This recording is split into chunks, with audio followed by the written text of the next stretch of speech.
Now students, we will continue further in basic organic chemistry what we are discussing at the moment, and the next topic is hydrocarbons. Hydrocarbons, as the name suggests, जैसा कि नाम में दिख रहा है, there are only two elements present in it which are hydrogen and carbon. केवल उसके अंदर दो elements पाए जाते हैं, एक है हाइड्रोजन और दूसरा है कार्बन. और जैसा मैंने आपको बताया भी था पहले भी कि कार्बन के अंदर तीनों तरीके के कोवेलेंट बॉन्ड्स होते हैं, single bond, triple double bond as well as triple bond. On the basis of the type of bonds, hydrocarbons are classified into two categories: saturated hydrocarbons and unsaturated hydrocarbons. Saturated hydrocarbons are the hydrocarbons in which the carbon atoms are joined by single bond. Unsaturated hydrocarbon वो hydrocarbon है जिसमें carbon atom या तो double bond के साथ जुड़ा हुआ होगा या कार्बन एटम के बीच में कौन सा बॉन्ड होगा, ट्रिपल बॉन्ड होगा. तो कार्बन एटम्स के बीच में जब डबल बॉन्ड होता है, then those hydrocarbons are called alkenes. And if there is a triple bond, then those hydrocarbons are called alkynes. ठीक है. Alkanes are formed through this general formula. Alkanes का एक general formula है उनकी formation का CnH2n+2. Alkenes का है CnH2n, जबकि alkynes है CnH2n-2. Alkanes में हाइड्रोजन एटम्स अगर आप देखें इसके, तो hydrogen atoms are two more than the double of carbon atoms.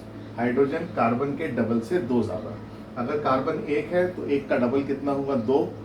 दो में दो जोड़ दो तो कितना हुआ, 4. 2 + 2 4. तो कार्बन अगर 2 है तो 2 का डबल हुआ 4, उसमें 2 जोड़ दिए तो 6.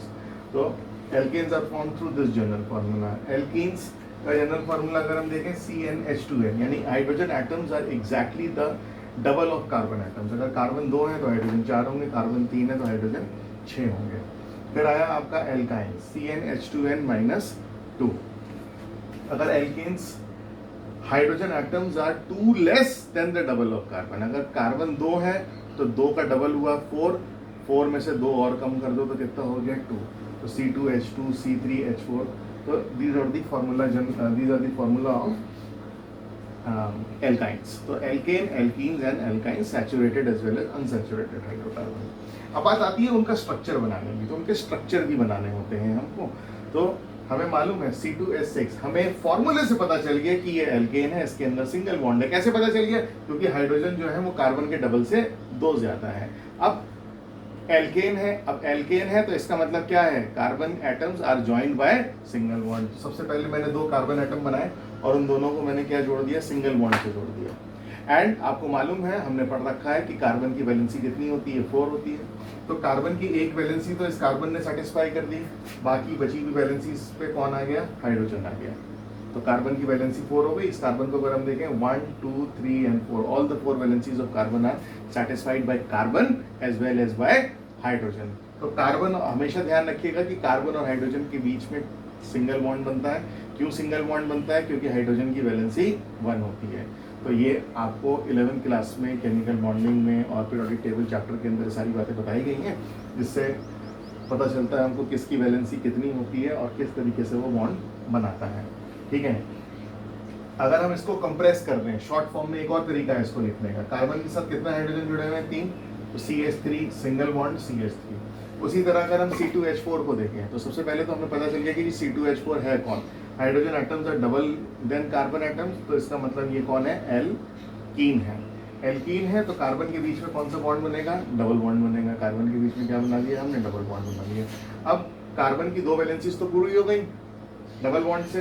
अब बची कितनी, 2 वैलेंसीज और बची. तो उन दोनों वैलेंसीज पे हमने क्या लगा दिया, हाइड्रोजन लगा दिया. क्यों हाइड्रोजन लगा दिया? क्योंकि हम क्या पढ़ रहे हैं, हाइड्रोकार्बन. उसमें केवल 2 चीजें हैं, कार्बन और हाइड्रोजन. तीसरी कोई चीज उसके अंदर मौजूद नहीं है.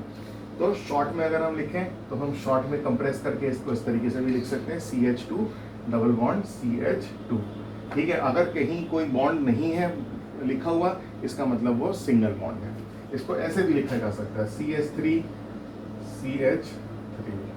इसका मतलब कोई बॉन्ड अगर नहीं है, इसका मतलब कौन सा बॉन्ड है, सिंगल बॉन्ड है. अब बात आई C2H2 की. फॉर्मूले से हमको पता चल गया कि इट इज एन एल्काइन. अगर एल्काइन है तो hydrogen atoms are 2 less than the double of carbon atom. Carbon atom अगर 2 है तो उसका डबल कितना हुआ, 4. उससे 2 कम कर दीजिए तो C2H2.